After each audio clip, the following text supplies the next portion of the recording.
1992, it's another year of groundbreaking albums, continuing the epic sounds of 1991, but also entering a more commercial phase. Some of the heavier bands were incorporating radio-friendly airplay songs. Thrash bands even slowed down, adding groove elements to their style, and the occasional ballad.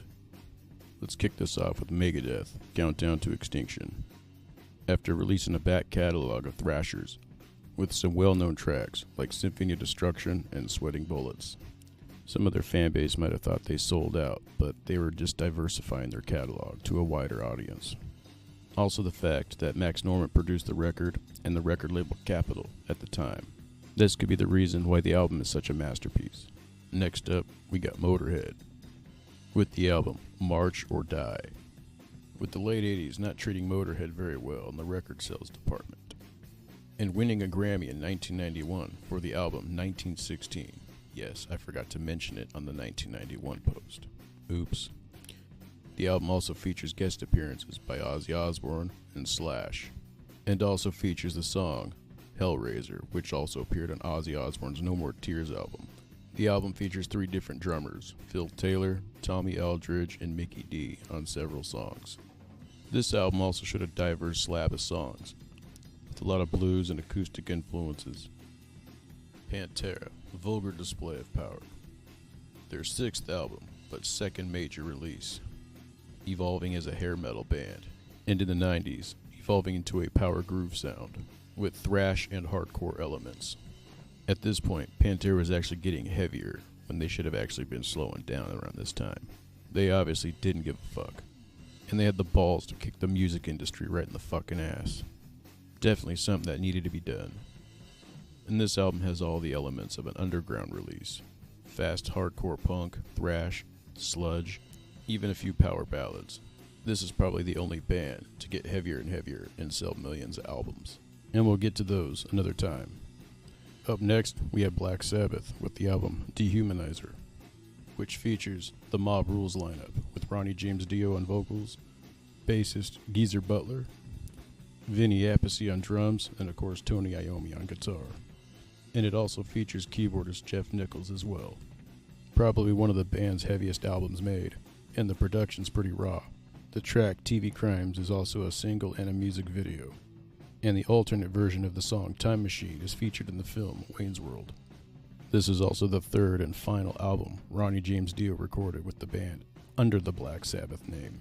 Sadly, the album was not a commercial success, maybe due to the fact that this is the time of grunge rock, alternative, and most of the general public probably forgot about the band's existence at this time. Ugly Kid Joe, America's Least Wanted, the band's successful debut album, features the tracks Everything About You, Neighbor, Busy Bee, Cats in the Cradle, and Madman. The album also has been certified double platinum. The track Everything About You features the character Pat from SNL, and ironically the song is featured in the SNL film Wayne's World. Rob Halford makes a cameo on the album on the track Goddamn Devil. The sound of the album is relatively heavy, with pop and funk influences, something that was common during this time frame for heavier bands. White Zombie, Los Sexorcisto, Devil Music Volume 1. This is the band's major label debut, but 3rd album overall. The style of this album is more groove metal, before they added industrial elements later on. The track Black Sunshine features a guest appearance by Iggy Pop. The album also features the single Thunder Kiss 65. This album features a marathon of samples, taken from various sci-fi, horror, and exploitation films. And I think this is the best White Zombie album ever made. Alright, now we have Caius with the album Blues for the Red Sun. This would be their 2nd full-length album. The reviews for the album were great, but it only sold 39,000 copies. Caius was the first band in the Palm Desert scene to make a success.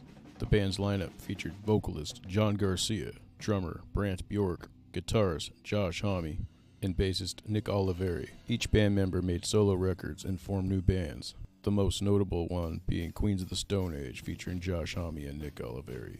Anyway, there are 2 videos for this album, Thong Song and Green Machine. This is also the last Caius album to feature bassist Nick Oliveri, who was replaced by Scott Reeder from The Obsessed. Scott Reeder also performed in a desert band called Across the River, with drummer Alfredo Hernandez, who also played in Caius at one time. Helmet, Meantime, the band's second studio album, yet this would be their breakthrough major label debut on Interscope Records. This album went gold, selling 2 million copies worldwide, and it features the singles In the Meantime and Unsung. Interscope Records supposedly signed the band with a $1 million budget, thinking the band was going to be the next Nirvana.